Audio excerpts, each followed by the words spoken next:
We're going to do something formal because our photographers requested us just to have a group photograph, but I think we'll wait for Mike to come and do it at the end, if you don't mind, sir. Good morning, everybody. Gives me great pleasure to be here moderating this session on urbanization in China and India. My name is Shekhar Shah. I am the CEO, Director General of one of India's think tanks. It's actually its oldest and its largest think tank, the National Council of Applied Economic Research.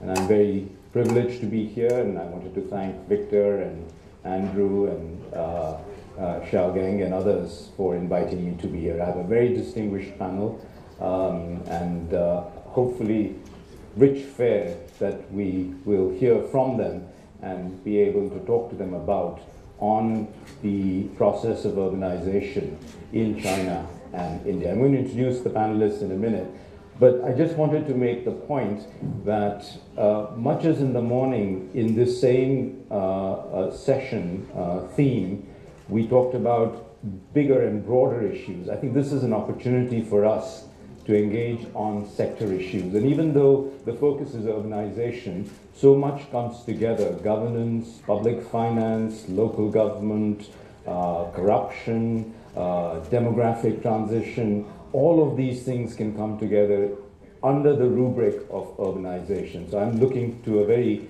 rich and exciting set of discussions over the next 75 minutes. What we'll do is have 5-minute introductory statements from each of the distinguished panelists, and then I'm going to try and involve more of the audience so that we really have a dialogue going between all of you and my panelists here. So let me just start by introducing the panelists. First, Dr. Ishra Ahluwalia, who is chairperson of ICRIER, also one of India's prominent think tanks, the Indian Council for Research on International Economic Relations. She's also a member of the Government of India's National Manufacturing Competitiveness Council. She was a chair of India's high-powered Committee on Urban Infrastructure, the most recent such committee that has given a definitive report on what's required to grow India's urban cities. I'd also just like to add a footnote that she's a member of my board as well. So this is all interlocking boards here. I'm also very pleased to have Professor Hai Wen, Vice President of Peking University, Chancellor of the Shenzhen Graduate School, and Dean of the HSBC School of Business at Beijing University.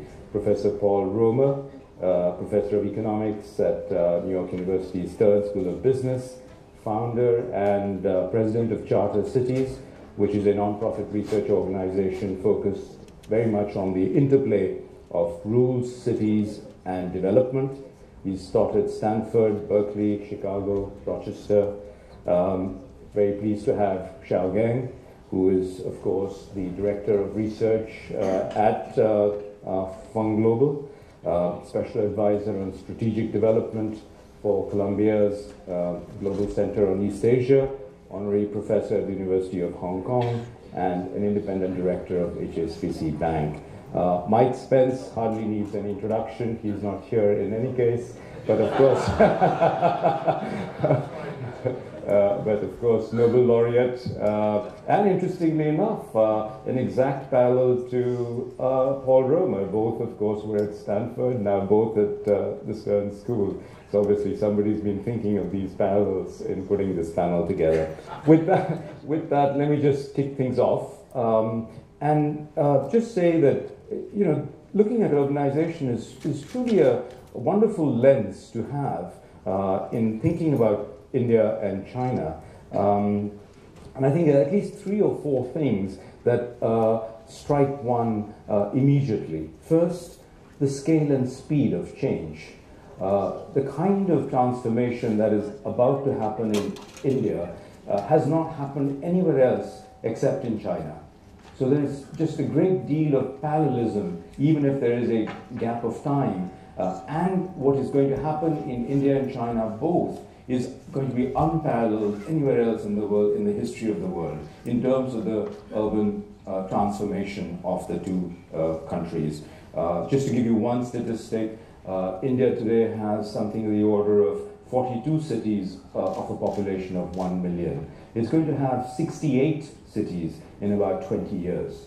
Europe today has only 35 cities of that size. When you think about the speed of transformation, an increase of 230 million took about 40 years in India, from the early 70s to the end of the 2000s, 2010. The next 250 million will happen in half that time. So that it's really a dramatic transformation that we'll see. So first, I think, is the scale and speed. Second is the opportunity, commercial opportunities, but also opportunities for inclusive growth. In India, for example, 75% of the urban population currently lives in the bottom 2 or 3 deciles of the income distribution. So that urbanization is not about elitist growth. It's very much about inclusive growth, certainly in India, which has a huge poverty problem to address. I think the third thing which I hope the panel will address is the reality of how cities are being managed and what are the things that are going right. How has China planned well in advance for urban growth?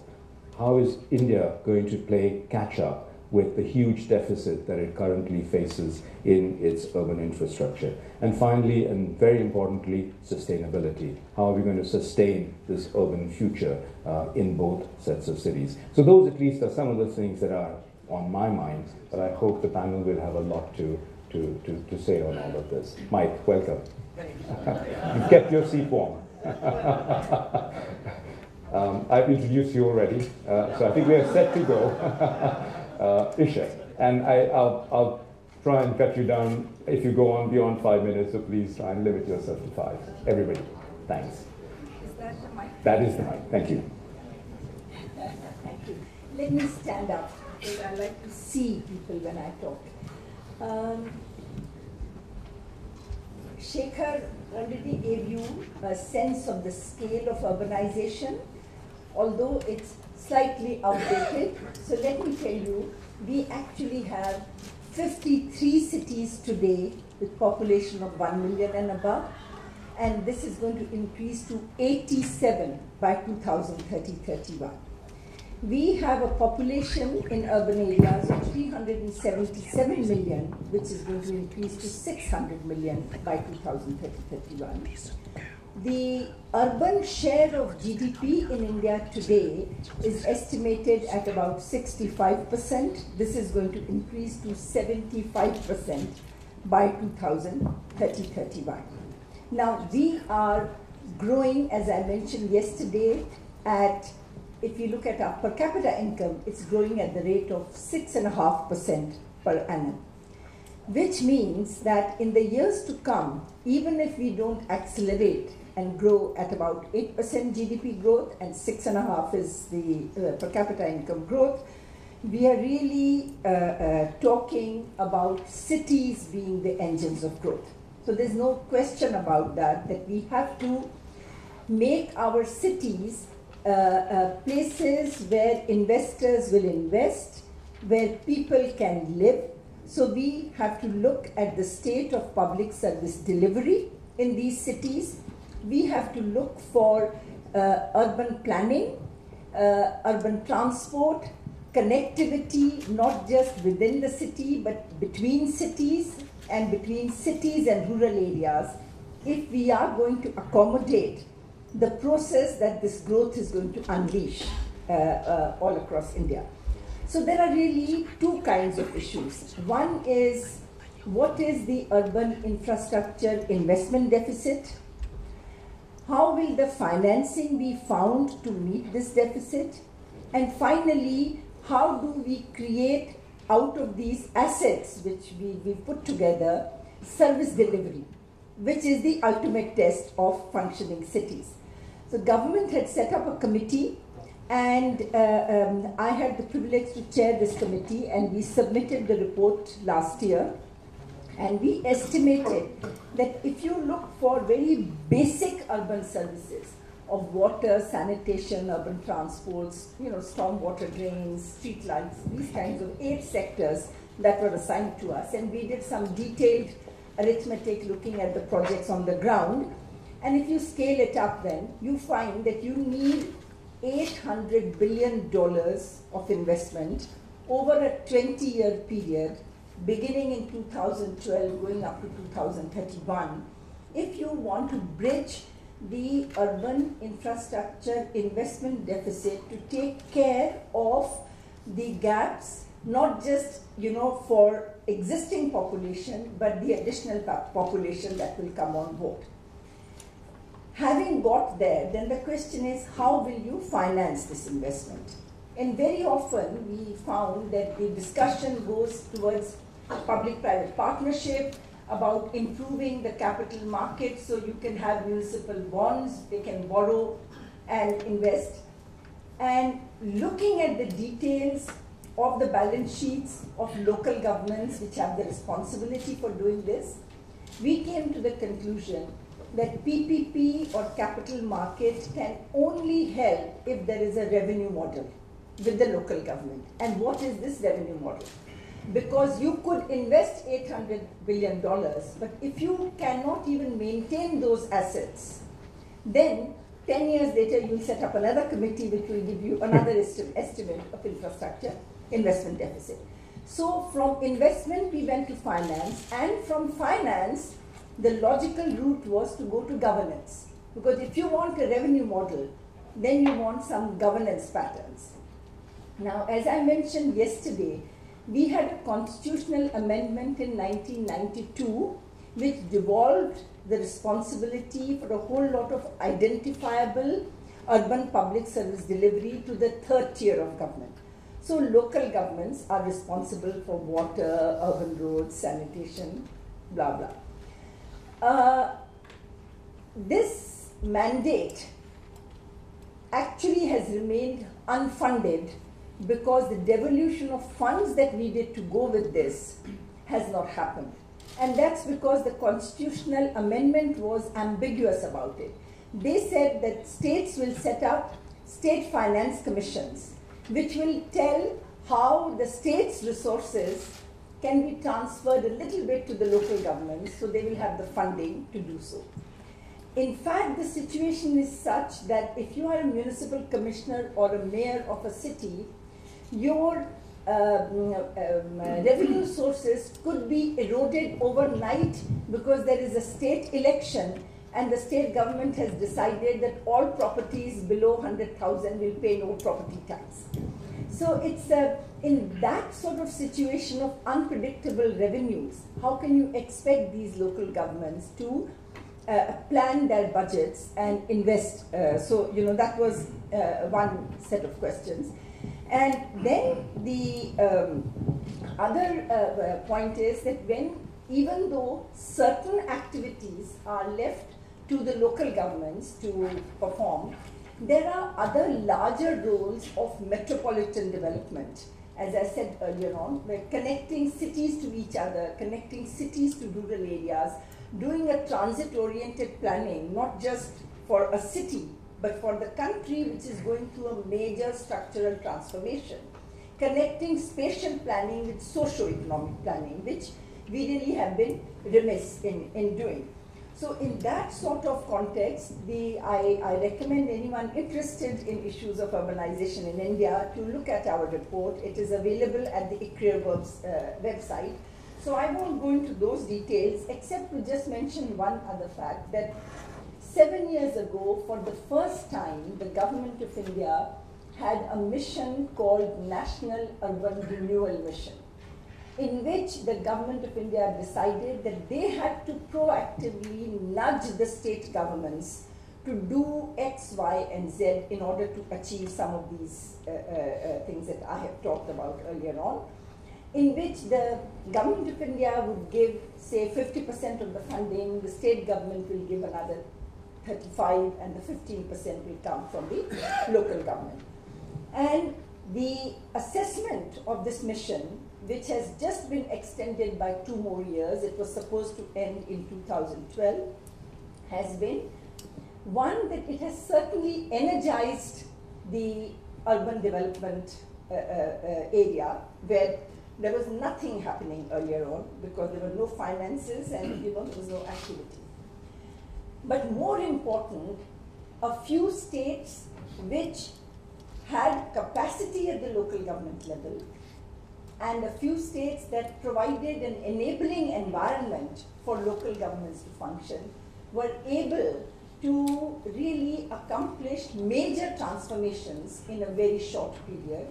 But by and large, for most states, JNNURM, this Jawaharlal Nehru National Urban Renewal Mission, it's quite a tongue twister, was actually really a drop in a large ocean of problems and challenges for the urban sector.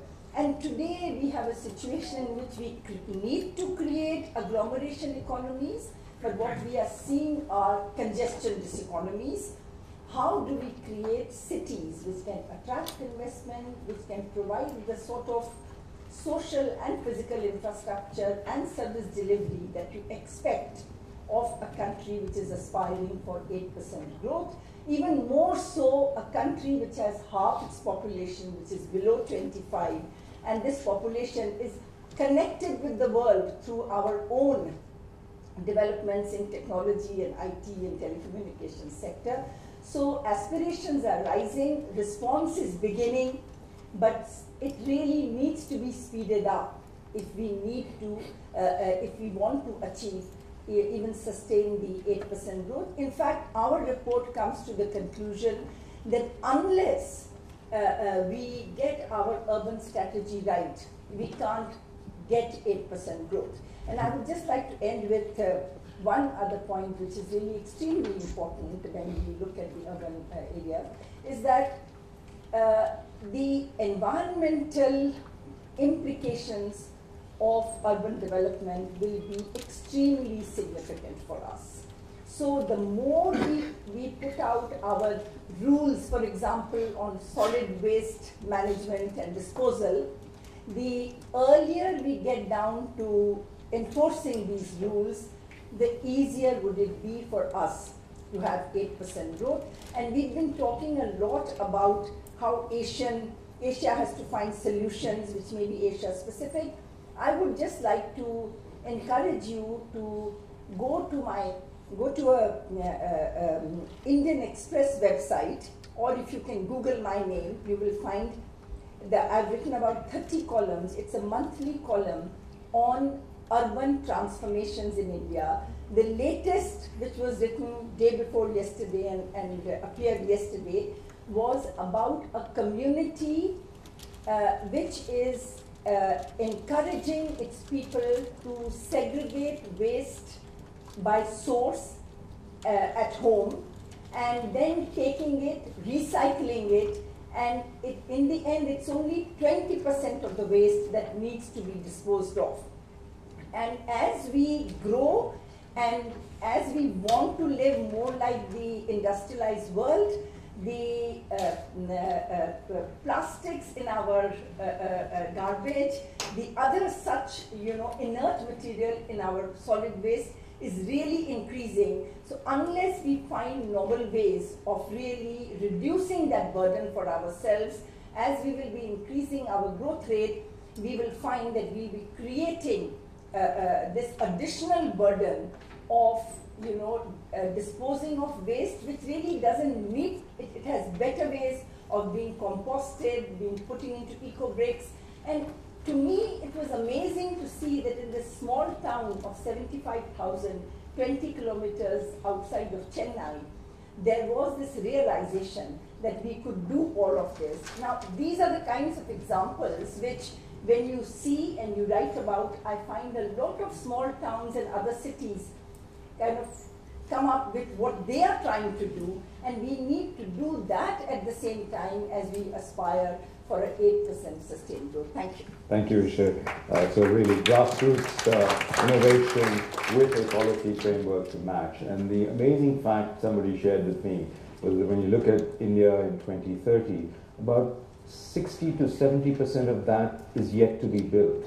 So immense commercial opportunity, immense opportunity to leapfrog on sustainability, GHG emissions, a whole range of areas. With that, let me turn to Professor Hai Wen for his introductory statement on China. So I should follow the style No, you can sit, you don't have to, but if you want to, please. Okay, anyway, I sit. Because I carry my notes. I think when we talking about urbanization in China, always has a different view. Typically, people worry about our population, that we have so many people, 1.4 billion population. How can we have the urbanization like a developed country? That's one concern, job creation. Then also people will worry about the lifestyle of farmer. How can they move to the urban? Because they love the rural life. So even theoretically, we still have debate on China's urbanization. But of course, urbanization is a natural process of modernization, and also is a result of industrialization. None of the developed country has more than 10% of people living in rural area and also for agriculture. But how China's agriculture share of GDP already dropped to 10%. But we still have 50% of population living in the rural area. So it is a major problem of the income inequality. Actually, many of them come from this unequal or we call the delayed of urbanization. So that has become very important issue in China, how to speed up urbanization. But what's the problem in China, urbanization? We have something different, special, compared to any developed country. We have two special policies. One is the urban registration policy, we call hukou. That restricts a normal process of urbanization. Farmer, you come to a city, you can work, you find job, but you not get a normal process to purchase a house and the children go to school. So sometimes also restrict them to find job. So that is slow down the urbanization, especially slow down the whole family move to the city. The second policy is land ownership in rural area. It is public land ownership. You cannot sell, but you can use. So it's become, for the people in the rural area, it is very reluctant to give up this piece of land because this land is still hold them as the opportunity cost to move to the city. So the consequences of these two policies, China's urbanization, we have something good, but something bad. In terms of the good, the past urbanization is only the young people go to cities. So that really reduces the cost of industrialization or economic growth in the past years. They did not have the, like many other countries, urbanization, same time you carry the problem of the poverty in city, and also increase the social cost when all the people move to the city. But China, we don't have such a problem. We only take care of the young group of the immigrants. So they only make much contribution for China's economic growth, but not carry out many social costs. But the problem of this policy is our family issue. This become maybe not economic issue, but it's a social issue. Many of those families being separate. The only young people live work in the city, but the children and the parents still in the rural area. So from my point of view, this could be a long problem. For example, the children separated from parents for many years. We have 250 million the labor work in urban, but they have almost 80 million children. Only 20 million of those children is living with parents, but still have 60 million children who live behind. They still grow up with their grandparents. So that is the social issue. I think we have to pay attention. And also, the current system will slow down the modernization of the agriculture, because every family, went through urbanization, but the method of the production in rural areas still keep the same. Each family have a small piece of land, and not integrated, improve the efficiency of the agriculture. That's another problem of the current policy. So that's something we have to pay attention, because our urbanization is a little bit different from any developed country in the past. However, now I think from central government, especially Vice Premier Li Keqiang, in many speech now, he focus on urbanization in next 2 decades. When we talk about the engine of growth, in the past 30 years, the most important engine, one of the most important engine of China's growth is export. But I will say in the next 2 decades, the engine of growth in China is urbanization. And also government already realized this importance. From top government and also from local government, now we are paying more attention to this issue. And I think the next 2 decades, all right, because according to currently we still have 50% of population in the rural area. At least 30% of them should migrate to urban area in next 2 decades. Mm-hmm.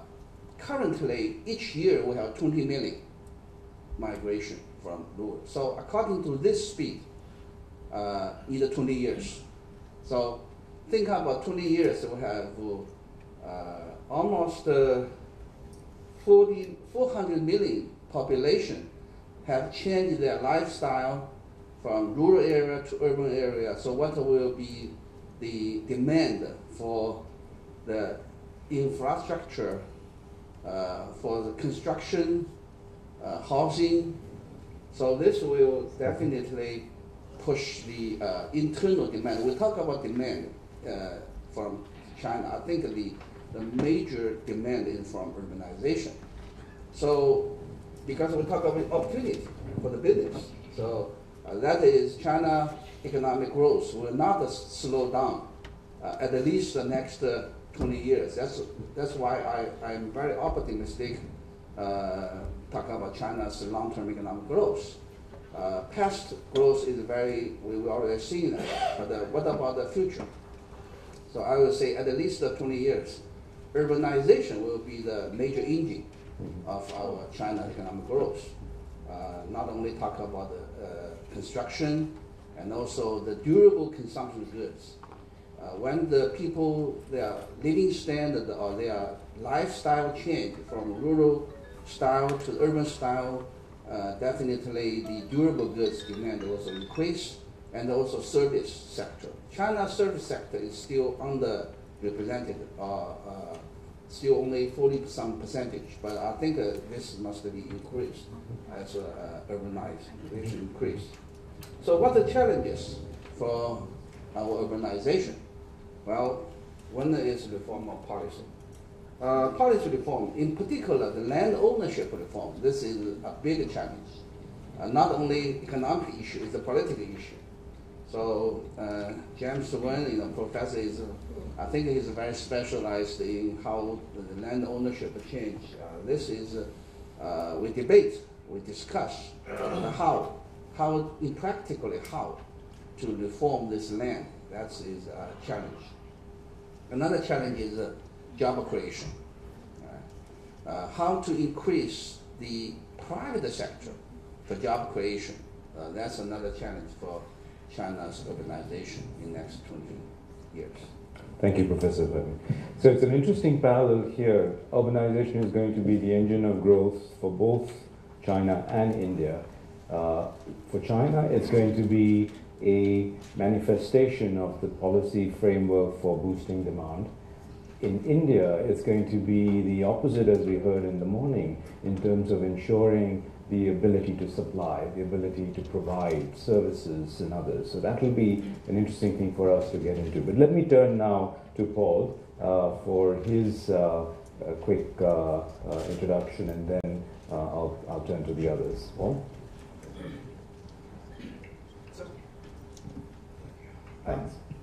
Part of what makes humans so special and makes our future so optimistic is that we have the potential of sharing ideas with each other. One way we capture this is with a saying you probably know, that if you give someone a fish, you feed them for a day, but if you teach someone to fish, you destroy another aquatic ecosystem.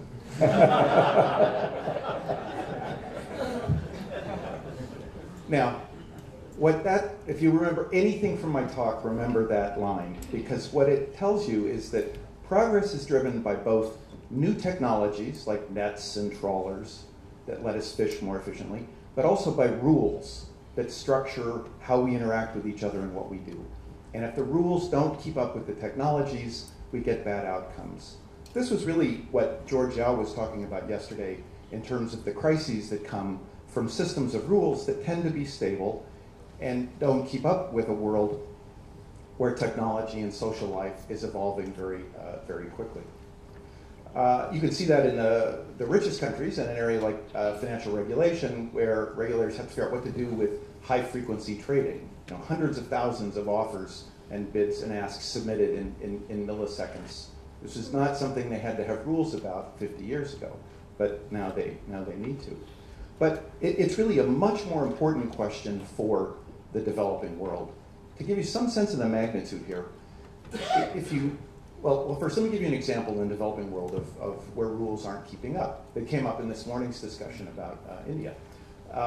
India typically has rules about pricing of electricity that don't allow full cost recovery, and this significantly impedes the expansion of reliable electrical power, which is a technology which has been around for 100 years, but still hasn't been widely diffused because some set of rules in India holds it back. Now, what's at stake with those kinds of rules? The estimates are that if we could push forward the global agenda on trade in goods and services and investment and reduce all trade barriers, all remaining trade barriers to zero, that could lead to an improvement of worldwide GDP of several percentage points, 2, 3, 4, 5% of GDP. If you ask a different question, which is you let everybody in the world move from systems of rules that are constraining and holding them back to places where the rules let their full potential be realized, the impact would be to double worldwide GDP. So a 100% improvement in GDP. And you can estimate this by looking at what happens when an Indian worker, a Chinese worker, a Nigerian worker moves to a place that has better rules that give you access to simple things like electricity and manufacturing. So what's at stake in reform of rules that are holding us back in the developing world is just absolutely enormous. So my interest in cities comes from urbanization as a strategy for reform of bad systems of rules. So imagine in India the comparison between implementing the kinds of mechanisms that people have tried for many years to use to change the rules about electricity pricing through the political system, and then contrast that with a Shenzhen kind of strategy. Suppose the government of India could identify a piece of land about the size of Shenzhen and just say, okay, an empty piece of land. In this place, we will start right from the beginning with efficient rules so that you can have reliable power, that it's provided by a private firm that earns a return on its investment, so on and so forth. It's not very hard to persuade yourself that that Shenzhen strategy could be a useful complement to all of the other strategies of reform which are already ongoing. A demonstrated success like Shenzhen, where you implement very different systems of rules, people voluntarily opt into those rules, so there's no opposition from some set of incumbents. And when those rules produce value, which is much greater than what you get in under the status quo, the benefits of those rules themselves start to be copied and migrate through the rest of the economy. So new startup jurisdictions may be the best way for us to make rapid moves forward in the efficiency of the rules that we use to organize ourselves. Now, think about using a Sengen to, say, deal with corruption in Greece or Italy. Suppose you started an entirely new city in one of those countries and had a completely different system of law enforcement. You copy just wholesale the Independent Commission Against Corruption here in Hong Kong and transplant it into the new city, and then let people opt into this kind of new city. Don't laugh. You guys may see the disadvantages of it, but go spend time in Greece and Italy, and it works. And this is much better than the alternative. The problem with trying to execute this strategy in Italy and Greece is that these are almost fully urbanized places. To get new people to move into a new city, you basically have to pull people out of existing cities, and that would come at a higher social cost, and would be harder to have it succeed. But we have this opportunity right now in the developing world. There is just this immense supply of people who would love to be able to move to a well-run city right now.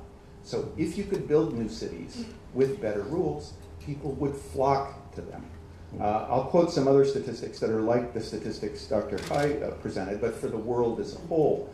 Right now, the world still has about 36% of labor devoted to agriculture, but it produces only 6% of worldwide GDP.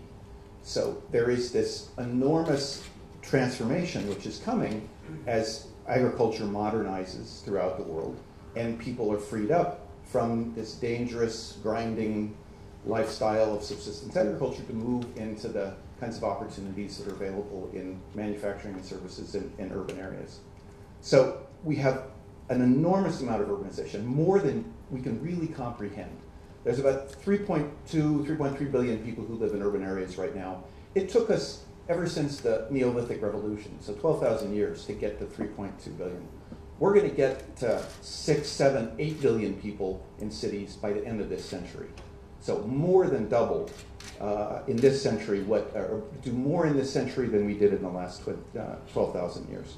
So in many ways, it's a challenge that scares us, but we should really see it as this opportunity to devote some of that urbanization to the creation of entirely new jurisdictions, as opposed to having it all go into the expansion of existing jurisdictions where you reinforce the existing rules there. Now, there's a remarkable coincidence, because this is not only a time where there are billions of people who want to move into cities, it's also a time where the most serious macroeconomic challenge that we face, that underlies much of what Mike was talking about last night, is a dearth of investment opportunity. Worldwide, savings rates have gone up. It's an identity that we cannot escape from, that savings equals investment. If there aren't investment opportunities, a higher savings rate is going to translate into lower income, and there's simply no way around this. Now, how can it be that we feel like there's a dearth of investment opportunity when 3 to 5 billion people want to move into cities? I mean, we know that this is going to take trillions of dollars of infrastructure investment. And then if you step way back and think about a brand new city as a real estate development, it doesn't take any charity to do a real estate development. You put all of the investment into building an entirely new city, the public investment, what we used to think of as public investment. We think of the roads, the power system, the water system, electricity, and then you think about policing as well, the things that the government, public health, the thing that the government has to do. If you put in all of the expenditure to do all of those things, put in the expenditure for the buildings, the city as a whole is still going to be much more valuable than it costs to build and operate. Mm-hmm. This is the amazing thing about cities and human cooperation. We create enormous value when we can work together in well-structured systems of rules. So the opportunity here is to create jurisdictions which start out with good rules that attract people into them, attract employers. But here's the really difficult part. It's also got to attract the private investment in infrastructure. And the system of rules that can protect infrastructure investors who put something in the ground and can't ever take it away with them, and who are expecting to get returns on that for decades. Creating a system of rules that can support that kind of direct foreign investment in infrastructure is difficult. We know we've done it in the past before. Britain financed an enormous amount of infrastructure investment throughout the Anglosphere and even parts of Latin America in the earlier stages of development. So we know that it's possible to have direct foreign investment in infrastructure. But at the moment, we're lacking jurisdictions which facilitate that, which can attract people and can attract employment. But if we are creative about this and think about the example of Shenzhen, think about the example back earlier in history of the concessions around Shanghai, where these new cities and new rules involve some foreign participation, or even the example of Hong Kong, then we should be able to think much more broadly about what would it take to create a Shenzhen in India, or a Hong Kong in India, or a Shenzhen in Brazil, or a Hong Kong in Honduras. I'm past my time, but there is a Hong Kong we're working on in Honduras, and ask me about it in the question and answer period. Thank you, Paul. Very good. I'm going to turn now to an actual resident of Italy, Mike Spence, to talk about cities and urbanization and follow up on Paul's very interesting take on how urbanization can really lead to a new set of rules for development.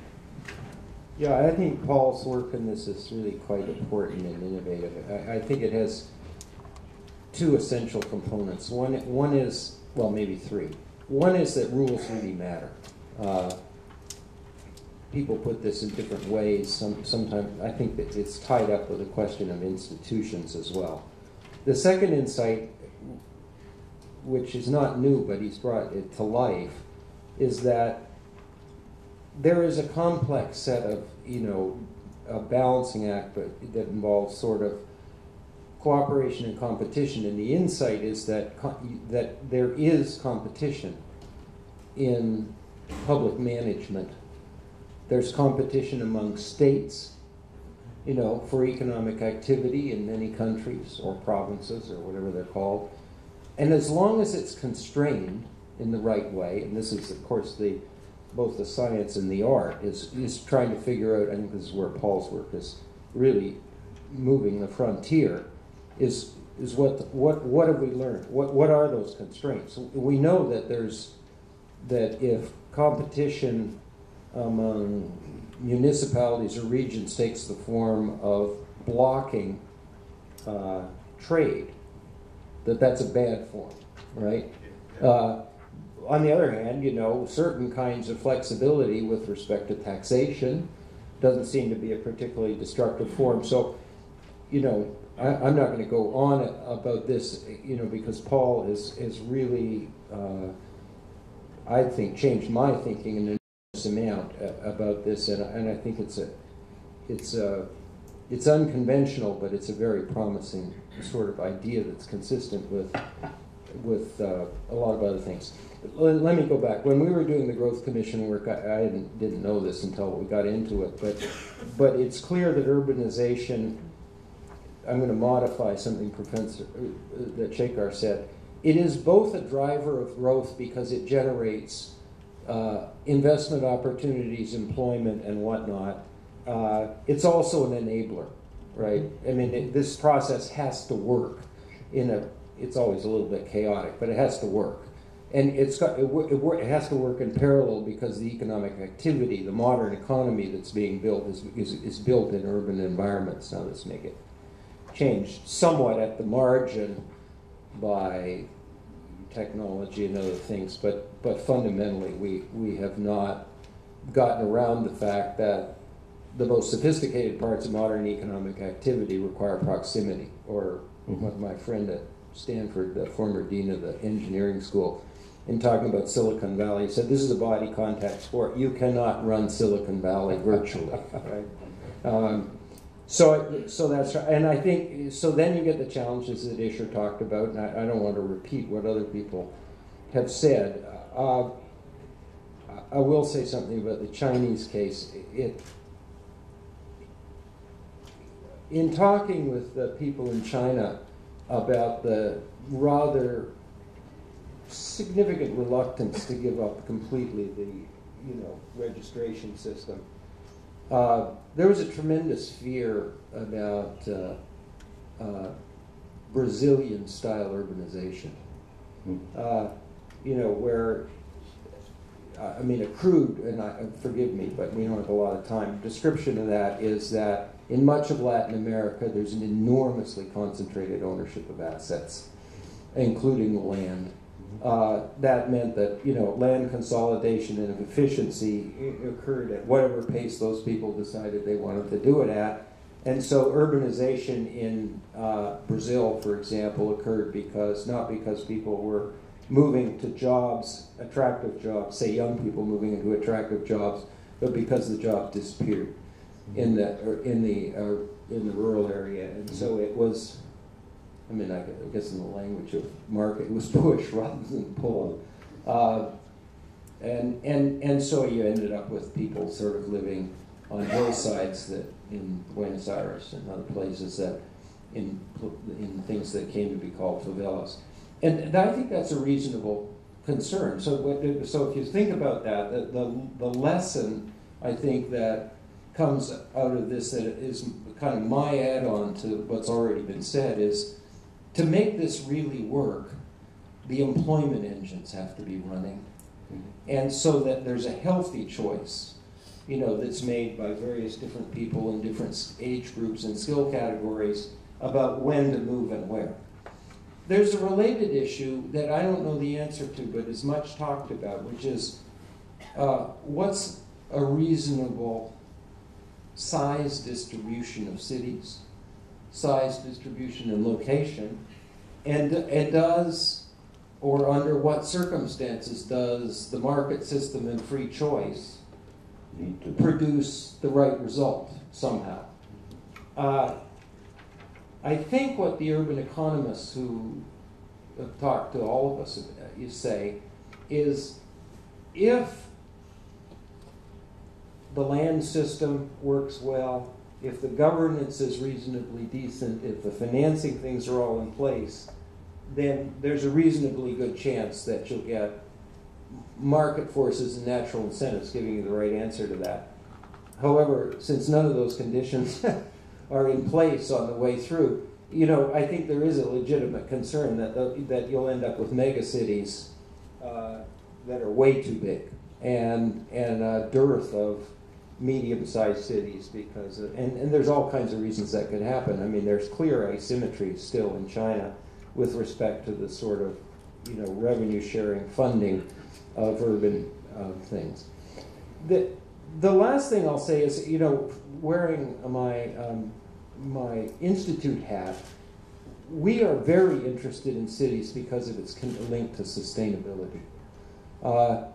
So let me just use a little small amount of remaining time to talk about. I was just talking to a good friend of mine, Kurt Lauk, who's here as a German, and he just insulated his house, the roof. And it's not a gigantic house, but and it cost, he said, 60,000 euros. And I kind of gulp, having just said this morning that I think, sort of more energy efficient houses is one of the great big opportunities in terms of leverage. But then it became clear to me that and he said, this is hopeless. In Germany, we turn over the residential housing stock at the rate of 1% a year. So it will take forever to get this done, and if it's too expensive, I don't know what the payback period on that 60,000 euros is, probably 2 or 3 centuries, but but the calculation, the rate of return calculation, is entirely different if you're building new structures, right? Retrofitting is just way too expensive. Now, I don't pretend I know all the data, but there's a fair amount that suggests that this is a very large lever. So so our interest is in trying to understand in much greater detail than at least I do now, is if we're going to build all these new cities, and it's at least one of the most important opportunities to make progress on energy efficiency, sustainability, and other things, then how do we design them? What process do we use them to design? Do we have the right incentives in place? Let me give you one other example. I've talked to developers in the United States and asked, do you build, well-insulated, relatively energy-efficient houses? And they say, well, we sort of try to, but you know what? It costs a little bit more, and the people who are buying it don't know the difference. So they don't pay for it. So competition tends to beat it out. So you go around the circle and you ask yourself the question, well, that's just plain informational asymmetries, right? I mean, you'd solve that problem if you had a bunch of people who knew what they were doing when they were buying the thing. I tell you these stories because I think the devil is in the details. We're going to have a big opportunity, but we're going to have to sit and think carefully about all these pieces that have to come into place. I have been told, the McKinsey Global Institute study on the resource revolution has some pretty interesting data.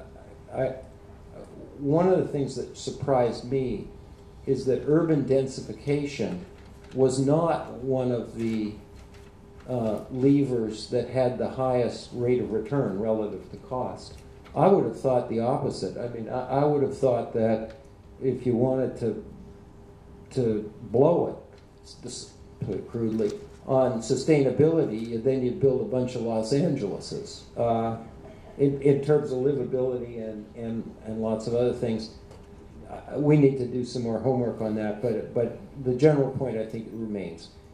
Urbanization and doing it properly and finding out what incentive structures and regulations and rules, to go back to what Paul said, I think is certainly on a very short list of the main opportunities to get this right. And it fits the description Shekhar gave a minute ago, which is that you can leapfrog. You don't have to build landlines. You can use cell phones.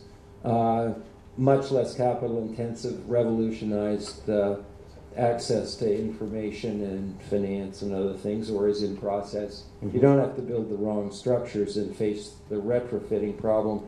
And so I'll end with this. That's why I think there should be way more urgency than there is now on getting pricing right. The developing countries are uniformly subsidizers of energy. This is a catastrophic forward-looking set of policies. And the answer that you get back is reasonable from policymakers and political people, which is they say, it's very hard to get out of this. You raise these prices, and there's a bunch of people, including the poorer parts of the population, that are going to be in trouble. My answer to that is, yes, that's true, but there are other ways to protect the poor people than holding prices down. Now, you can't do it overnight because you can't build the alternative mechanisms and make them work. But just not getting on with that, means you're going to create catastrophic incentives. You will build the wrong structures. You will bias the structural evolution of the economy in the wrong directions. You will do this. You will do many, many things that turn out to be a mistake. And so I just wanted to put that on the agenda. I think if the Institute and or the folks we deal with, can sort of add to the sense of urgency about getting this right. It's really important. I mean, the United States subsidized a solar panel company called Solyndra that went broke. Well, part of the problem is that, we have ridiculously low fossil fuel prices in the United States. So we haven't created an environment in which, carbon's priced, the real benefits of a completely carbon-free technology. All right, this isn't when my friend Kurt Love described. He just spent 3 days in the Department of Energy in America, and I said, "What did you find?" And he said, "The policies are completely incoherent," which means and so this is my last point, getting this right is not picking things off one by one. It's figuring out what the whole configuration of prices and policies and incentives have to look like, and then sort of going after getting that done. And I think it's going to be hard work, but we'll get there eventually. I was, when I first saw the program, I was struck by why the choice of urbanization, and listening to all the four panelists so far, but particularly Paul and Mike. It's really an amazing opportunity that we are faced with on rules, on technology, on sustainability, on jobs. I think we probably don't have one other sector that brings all these opportunities together. So with that, let me turn to Xiaogong on possibly the Institute's own view and vision for this line of work and the work particularly in the context of India, China, but also more broadly. Yeah, thank you. Well, I think as you all know, we have 4 projects, and this is urbanization project really is integrating each of the projects. And I actually will give you an example, by looking at this issue from more finance perspective.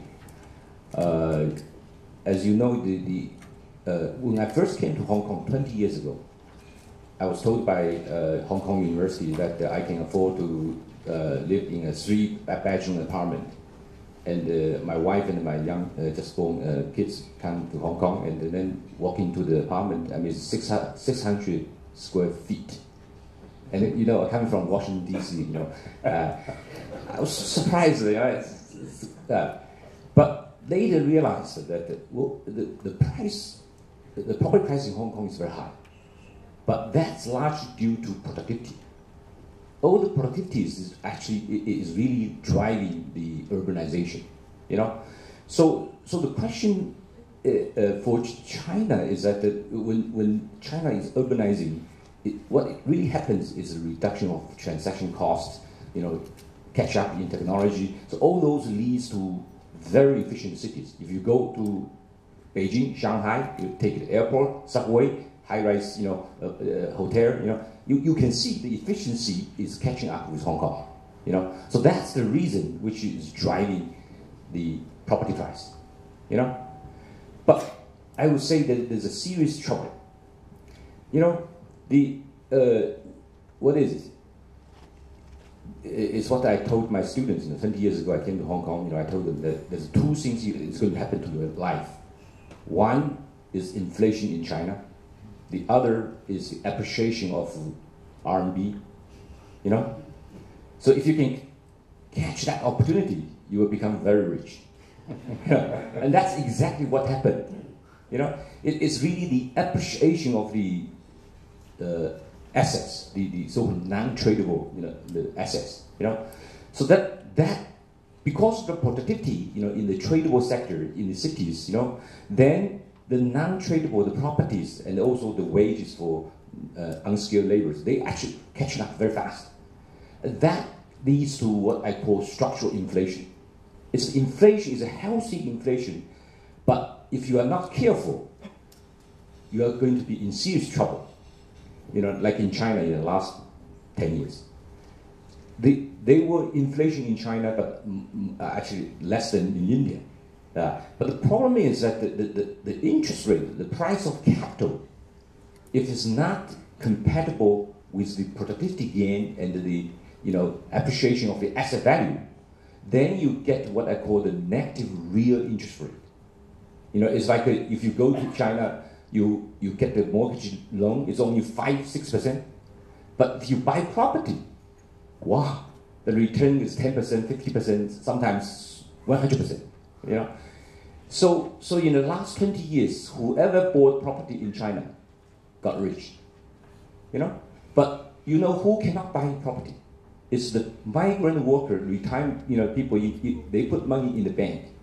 They have net deposit in the bank because they have no mortgage. They cannot afford, right? So those people are actually subsidizing the people who invest in property. And the people who invest in property are richest in China. So the system of this distorted price price of capital is actually making the poor people poorer and the rich people richer. So that is the distortion in the financial sector. The low interest rate, is actually the major challenges, I think, for China going forward, in this very fast urbanization phase, and that shows the relationship between the financial sector and the urban, sector. So I'll stop here. Thank you very much, Sean. So what I'm going to do is open it up, and perhaps with the indulgence of the audience, since we started a bit late, I'm going to push this a bit into the lunch hour, but we'll come to that in about 15-20 minutes. So I'm going to start taking questions, and please be very short, no comments if you can help them, just a question. I'll start from the front here with Andrew. Well, thank you. Thank you. I mean, China's urbanization is really, process now is really without historic precedent. According to McKinsey research, just a question, please. Yeah, when you mentioned the Wuhao system, and of course the purpose of urbanization is to create the domestic demand to balance the economy, the rising Chinese middle class. But I like to illustrate the question because otherwise you won't. It's difficult to understand. The other purpose is really to absorb the excess labor. Now, but with the Wuhao system, you're creating an urban divide, in the cities. So my question is that how would you see that the Wuhao system would be altered or changed? And I say this is because this is included in the latest 460-page World Bank report jointly undertaken by the Development Research Center of the State Council. And as you said, Li Jiaqiang is a strong supporter. So my question is that how soon would the Wuhao system be changed? We'll take some questions first and then we'll give it back to the panel. The gentleman there in the middle, please. Yeah, my question was to Dr. Ahluwalia. It's regarding what would be the plans to address the low-cost housing in India in terms of the inclusive growth? Thank you. Gentleman sort of diagonally behind him. Yeah, Thomas Sepchik, you centered most of your comments on how to manage cities. My question is, isn't one of the bigger challenges the relationship between cities and the countries they're in, basically the decoupling of cities and countries, and the fact that more and more cities care less about the countries they're in. They start to cooperate with other cities. So the Shenzhen model is probably going to be happening by default, basically by de facto city-states. If you could comment on this, automatic urbanization of our world back to Middle Ages in Italy or so. Okay, question here on my left, please. Thank you. Sean from Peking University. Dr. Romer mentioned a couple of times about rules. One big rule in China is the one-child policy. My question is, are you worried about the average age increasing in China is going to lead to restraints in demands and growth? On the other hand, India, with already a big population, and the population is still growing, are you worried at all about the overgrowth of population and it's going to lead to problems in urbanization in terms of infrastructures, resources, and employment? Okay, we'll take one final question, then I'll give it back, but very brief, please.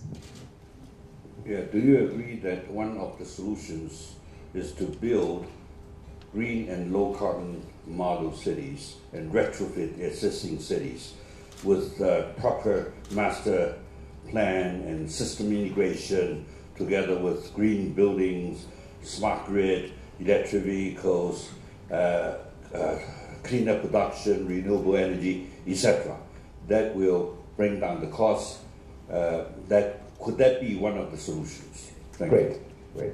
So I'll take one more question then. Yes, gentleman there who has the mic. Just very quickly, I was wondering for Ishwar Ahluwalia, I remember hearing a lot of talk in India about the reluctance of people to move between states. And I'm wondering, if the China experience is of, as you know, huge numbers of migrant workers in these cities. Is that an outcome that's acceptable to India? Is that an outcome that's even realistic for India as it urbanizes? Okay, so what I'm going to do is just ask, starting actually just from the reverse order, and just go back to my panel and just go back in reverse order. So Xiaoling, if on any of these issues, and then we'll just bring it back here. Well, actually, I don't have much comments. I think the key is what Paul and Michael all mentioned, that is how to really get the institutions right, in the sense that if you think about it, don't try to think about the democracy, you know, all this.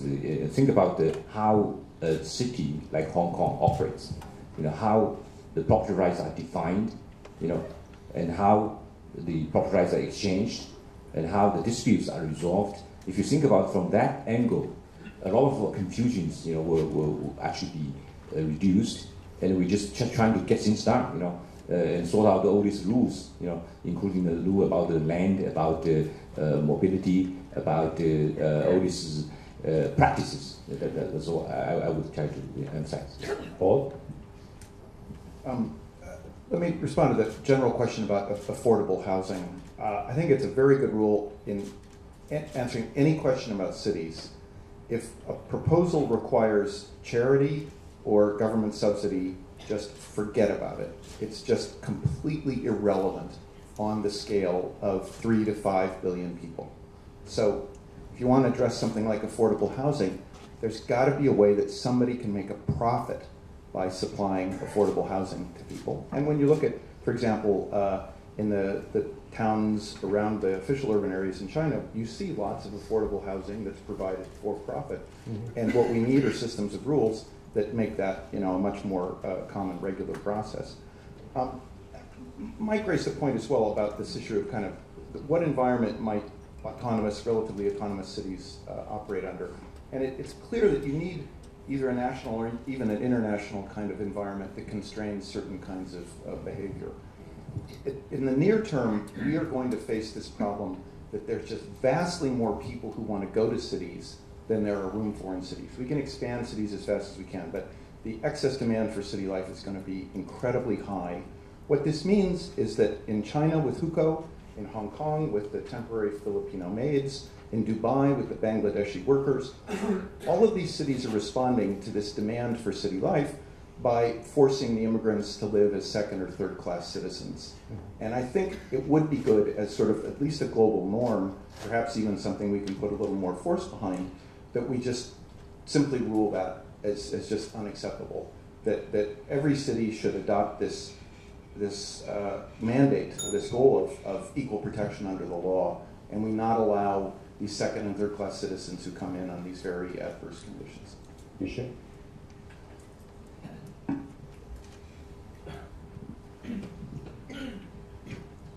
Let me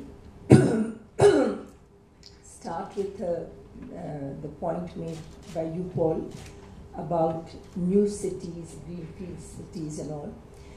What we are actually seeing in India is that at the periphery, when a city is expanding, we, through zoning changes and all, in those expansions we are seeing some very good experiments of proper town planning, whether it is the town planning schemes in Gujarat, or in some cases where even the farmers, when they've learned that there is going to be urbanization and there'll be a change of zoning, that they have formed a development company, and there is at least one case in Pune of a town called Magarpatta, where the farming community came together, and today if you go into Magarpatta, this was set up just about 15 years ago, you'll think you are in Virginia. I mean, it's, and better, because it's actually an eco-city. You know, they do everything right by environmental standards. So we have that example also, but somebody asked about the problem of affordable housing. See, the problem is not of any one segment. The problem is that we have not had spatial planning matched with the growing requirements of the economy. So if you don't plan your transport right, if your urban planning is not transit oriented, if you don't include reservation of land for low income groups as part of the approval for towns and cities, which I believe the US has done, UK has done it in its own ways.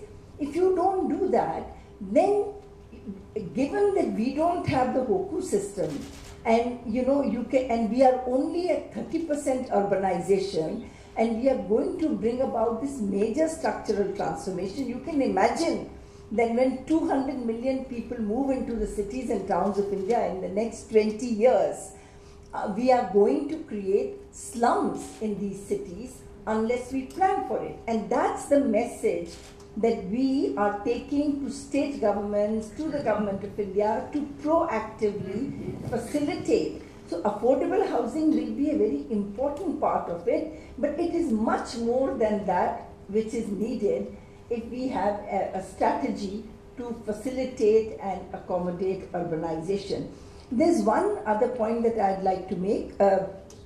We have been trying on affordable housing. The government is trying in resettling slums or in redeveloping, moving slums from this area to there, to give property title to the slum dwellers, get them bank finance, and so instead of one little hut in which they may have been living in some corner, they now have a X thousand square feet, whatever, or X hundred square feet, two-room places to live in. But the problem there is that there is a moral hazard problem. There is an intermediate class that has come up whose job it is to register people as slum dwellers, get them a property title, and then find a way of extracting the rent and use them to go squat on another piece of land and try and get. So I think we are not in the situation of Brazil, where you have 80% urbanization. So whichever way you somehow solve the problem, at least you don't have this flood coming in. So that today we have something called Rajiv Awas Yojana, where the government is trying to do it such that these people become bankable. They also have skill development, they find jobs, they can repay. But this is a very new scheme, and we have to make sure, the jury is still out, we have to see if it works and does not create moral hazard for those who really save and then go and take a mortgage and buy a little thing. One final thing I would like to say here is that in my talk I did not emphasize this, and I think it's relevant, Paul, to what you say. Land market in India is so distorted, and we have had a Land Acquisition Act under which we've had public acquisition, when government can take acquisition of land by paying very little for public purpose. Now, over the years, this has been misused, and today, after what we have seen in West Bengal and a couple of other places, there are actual plans for cities, new cities that were all ready, but they have been held back, because until we come up with a new Land Acquisition Act, until the political atmosphere really becomes more straightforward and there is greater transparency and enforcement of rules, any politician finds it very difficult to say, I'm going to take this land and I'm going to build a city. Because especially since a lot of these things are done with public-private partnership, even if you do competitive bidding, even if there is transparency, there is so much to answer for, that this will need a little bit of settling down before we can go in for that. However, in our dedicated rail freight corridor that we are doing, there are, along the corridor where investments are coming and there are investment regions that have been developed. There are plans for new cities, if I recall correct, about 12 new cities. So that's an area where, you know, what you say, you know, can be done.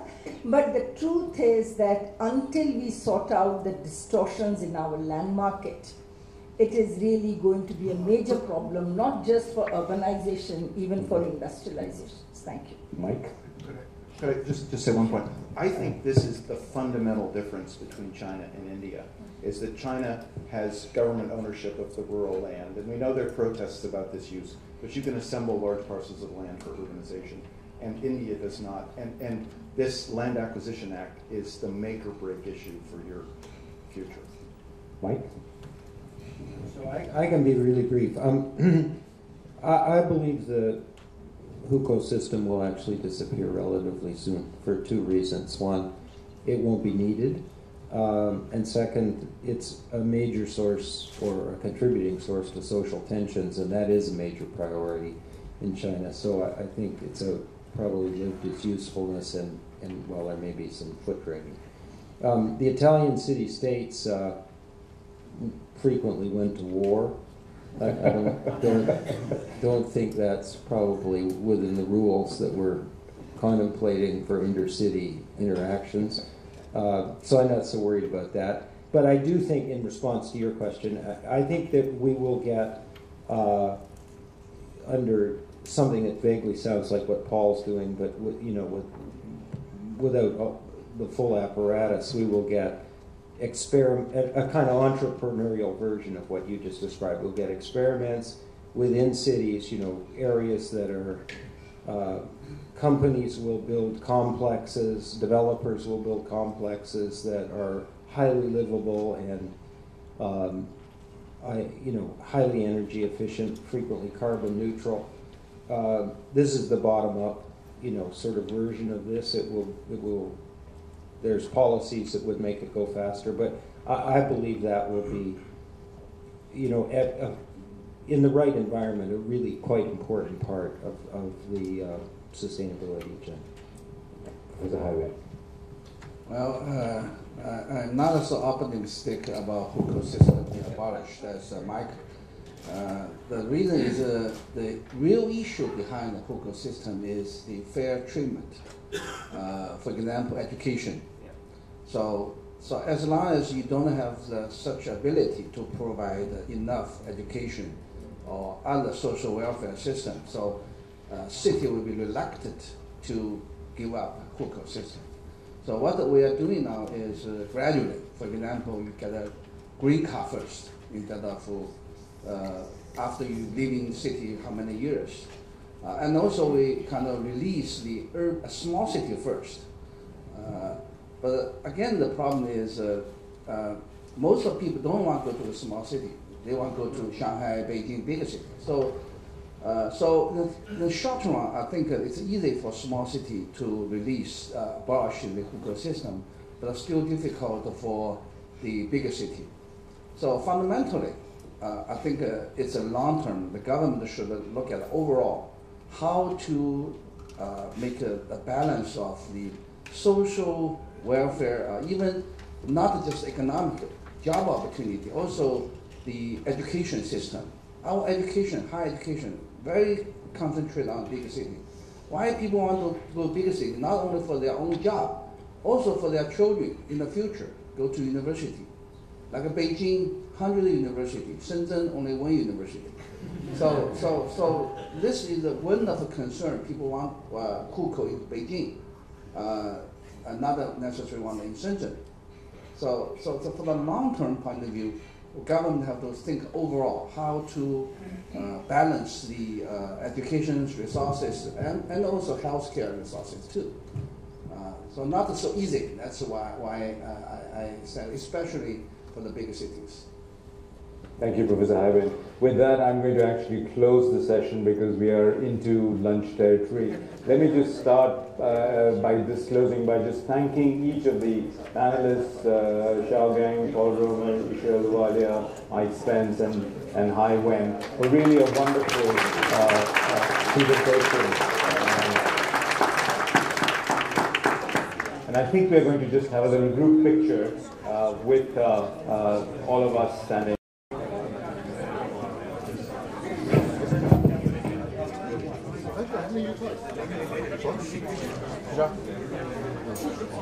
I'll send you an email. I got to write.